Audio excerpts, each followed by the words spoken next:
Sir ನಮಸ್ತೆ, ಕಾರ್ಯಕ್ರಮಕ್ಕೆ ತಮಗೆ ಸ್ವಾಗತ. ನಮಸ್ಕಾರ. ಓಕೆ ಸರ್, ಕಳೆದ ಸಂಚಿಕೆಯಲ್ಲಿ ನಾವು 9 ನಿಯಮಗಳನ್ನ, ಫಿನಾನ್ಷಿಯಲ್ ರೂಲ್ಸ್ ನ ನೀವು ತುಂಬಾ ಸಂಕ್ಷಿಪ್ತವಾಗಿ ತಿಳಿಸಿದ್ರಿ.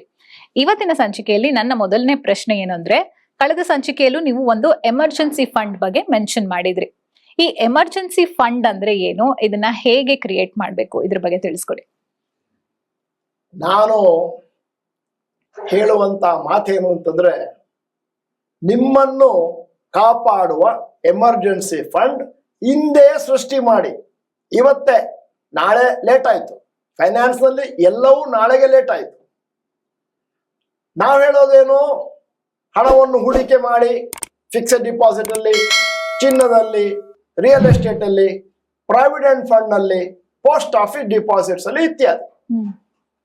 ಆದರೆ ಷೇರು ಮಾರುಕಟ್ಟೆ ಮತ್ತು ಮ್ಯೂಚುವಲ್ ಫಂಡ್ ಬಗ್ಗೆನೂ ಮಾತಾಡ್ತಾ ಇದ್ದೀನಿ ಈ ಸಂದರ್ಭದಲ್ಲಿ. ಬಹಳ ಇಂಪಾರ್ಟೆಂಟು, ಎಲ್ಲಿ ಹಣವನ್ನು ಹೂಡುವ ಮುಂಚೆಯೂ ಕೂಡ ಎಮರ್ಜೆನ್ಸಿ ಫಂಡ್ ಅನ್ನ ಸೃಷ್ಟಿ ಮಾಡಿ ಇಟ್ಕೊಂಡಿರಬೇಕು.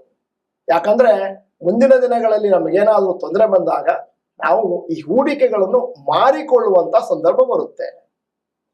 ನಮ್ಮ ಜೀವನದಲ್ಲಿ ನಿರ್ದಿಷ್ಟವಾದ ಘಟನೆಗಳು ಗೊತ್ತಿರುವಂತಹದ್ದು ಎಲ್ಲರಿಗೂ. ಏನು?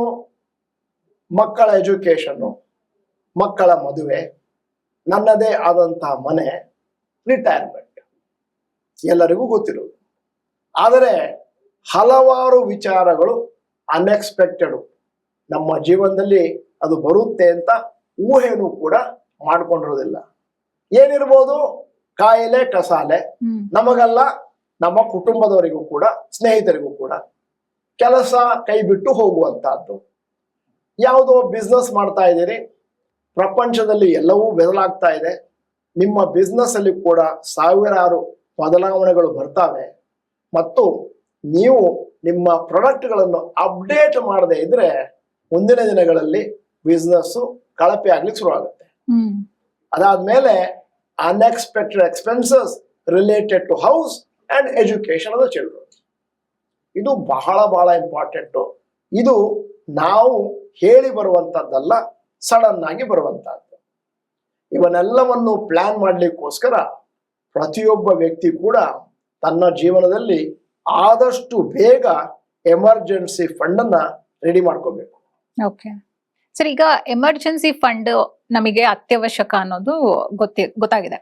ಆದ್ರೆ ಈ ಎಮರ್ಜೆನ್ಸಿ ಫಂಡ್ ನ ಕ್ರಿಯೇಟ್ ಮಾಡೋದು ಹೇಗೆ, ಅದರಲ್ಲಿ ಯಾವೆಲ್ಲ ಸ್ಟೆಪ್ಸ್ ಇನ್ಕ್ಲೂಡ್ ಆಗುತ್ತೆ?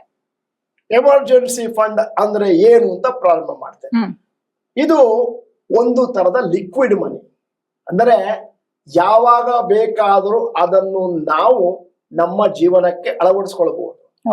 ನೀವೀಗ ಹಣವನ್ನು ಫಿಕ್ಸೆಡ್ ಡಿಪಾಸಿಟ್ ಇಟ್ಟಿದ್ರಿ, ಅಥವಾ ಒಂದು ಸೈಟ್ ಅನ್ನು ಕೊಂಡಿದ್ದೀರಿ, ಅಥವಾ ಅದನ್ನು ಷೇರಿನಲ್ಲಿ ಮ್ಯೂಚುವಲ್ ಫಂಡ್ ಅಲ್ಲಿ ಹಾಕೊಂಡಿದ್ದೀರಿ. ಅದನ್ನ ಬೇಕಾದಾಗ ಮಾರ್ಕೊಳ್ಳಿಕ್ಕೆ ಬರುವುದಿಲ್ಲ. ನೀವು ನಿಮ್ಮ ಹತ್ರ ಸೈಟ್ ಇದೆ ಅಂತಂದ್ರೆ, ಆ ಸೈಟಿಗೆ ಒಂದು 10 ಲಕ್ಷ ಕೊಟ್ಟಿದ್ದೀರಿ ಅಂತಂದ್ರೆ, ನಿಮಗೇನಾದ್ರೂ ಎಮರ್ಜೆನ್ಸಿ ಆದಾಗ ಆ ಸೈಟ್ ಅನ್ನು ಮಾರ್ಕೊಳ್ಳಿಕ್ಕೆ ಆಗೋದಿಲ್ಲ. ಮತ್ತು ಮಾರ್ಕೊಂಡ್ರು ಕೂಡ ಹಣ ಬಂದು ನಿಮ್ಮ ಕೈಗೆ ಸಿಕ್ಕೋದು 6 ತಿಂಗಳಾಗುತ್ತೆ. ಕರೆಕ್ಟ್. ಎಮರ್ಜೆನ್ಸಿ ಫಂಡ್ ಅನ್ನುವಂಥದ್ದು ಲಿಕ್ವಿಡ್ ಮನಿ. ನಮ್ಮ ಅನ್ಎಕ್ಸ್ಪೆಕ್ಟೆಡ್ ಎಕ್ಸ್ಪೆನ್ಸಸ್ ಇನ್ ಲೈಫಿಗೆ ಮತ್ತೆ ಫೈನಾನ್ಷಿಯಲ್ ಪೊಸಿಷನ್ ಆ ಎಮರ್ಜೆನ್ಸಿ ಫಂಡ್ ಅನ್ನ ಕ್ರಿಯೇಟ್ ಮಾಡಿದ್ಮೇಲೆ ಒಂದಷ್ಟು ಸ್ಟೇಬಲ್ ಆಗುತ್ತೆ. ಎಮರ್ಜೆನ್ಸಿ ಫಂಡ್ ಯಾಕೆ ಅಂತ ಕೇಳ್ಬೋದು. ರಿಕ್ವೈರ್ಮೆಂಟ್ ಬೇಕಾಗಿರುವಂತಹದ್ದು.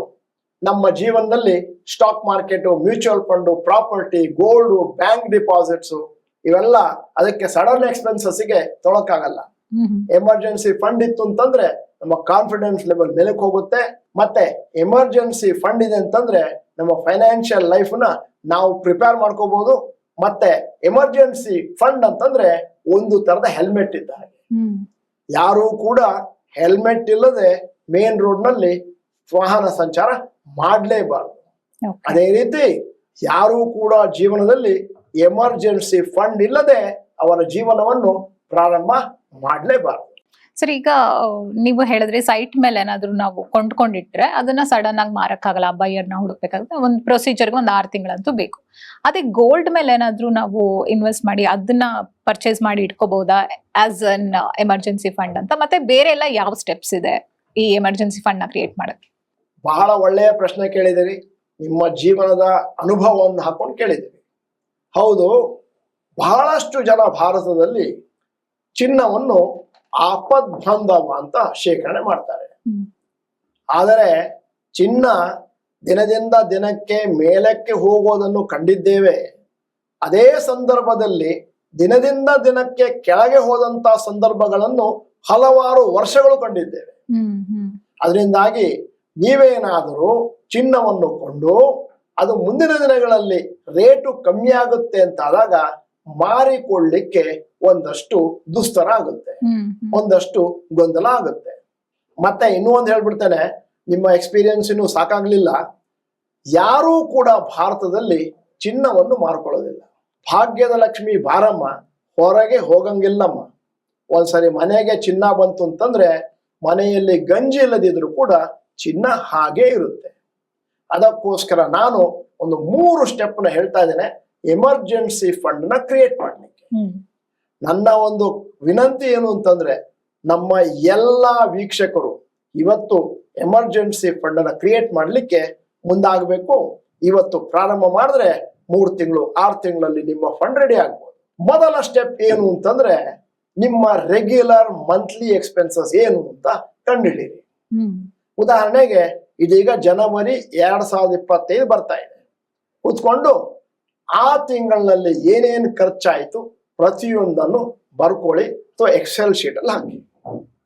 ಬಾಡಿಗೆ, ಎಲೆಕ್ಟ್ರಿಸಿಟಿ, ನೀರು, ಟೆಲಿಫೋನ್, ಇಂಟರ್ನೆಟ್ ಕನೆಕ್ಷನ್ ಚಾರ್ಜಸ್, ಊಟಕ್ಕೆ ಮಾಡಿದಂತ ಖರ್ಚು, ಸ್ಕೂಲ್ ಫೀಸ್ ಮಕ್ಕಳಿಗೆ ಕೊಟ್ಟದ್ದು, ಅದೇನು EMI ಕಟ್ತಾ ಇದ್ದೀರಿ, ಇನ್ಶೂರೆನ್ಸ್ ಪ್ರೀಮಿಯಂ ಎಲ್ಲವನ್ನು ಸೇರಿಸಿ ಒಂದು ಪಟ್ಟಿ ಮಾಡಿ.